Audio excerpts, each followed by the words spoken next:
សួរបងប្អូនទាំងអស់គ្នាឥឡូវនេះខ្ញុំបាទកំពុងតែស្ថិតនៅទីតាំងចំការដូងមួយកន្លែងនៅខាងស្រុកអូររាំងខេត្តមណ្ឌលគិរីបងប្អូនគាត់ជាឆ្ងល់ទេថាហេតុអី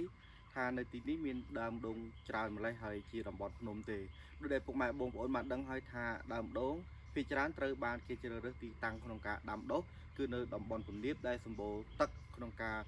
ស្រោចស្រពប៉ុន្តែនៅទីនេះក្រុមហ៊ុនមួយមានការវិនិយោគជាមួយនឹងដើមដូងដើម្បីកាត់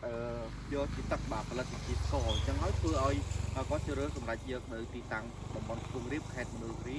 ដាំដុះនៅចំការដូងមួយនេះហើយដូងយើងឃើញថាល្អមែនទែនបើទោះបីជាស្ថិតនៅតំបន់ភ្នំតែគាត់មានការរៀបចំប្រព័ន្ធទឹកបានត្រឹមត្រូវហើយមានជួយទៅដល់ពុកម៉ែបងប្អូនជាកម្មករប្រជាពលរដ្ឋនៅក្នុងមូលដ្ឋាននេះឲ្យមានការងារធ្វើមានប្រាក់កម្រៃសមរម្យហើយយើងពិតជាសប្បាយចិត្តមែនទែនដែលនៅក្នុងខេត្តមណ្ឌលគិរីដែលជាតំបន់ភ្នំស្រស់បែរជាអាច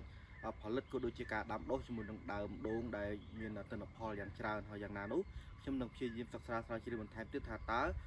ក្នុងក្រុមហ៊ុន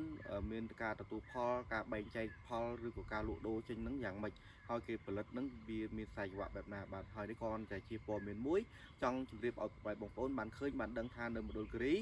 ត្បិតតែជាតំបន់ខ្ពង់រាបតំបន់ភ្នំតែពិតជាអាចដាំដុះជាមួយនឹងដូងដ៏មានគុណភាពនិងមានសារៈសំខាន់ក៏ដូចជាការផ្ដល់នៅការងារធ្វើយ៉ាងច្រើនដល់ពុកម៉ែបងប្អូនរបស់យើងនៅក្នុងមូលដ្ឋាន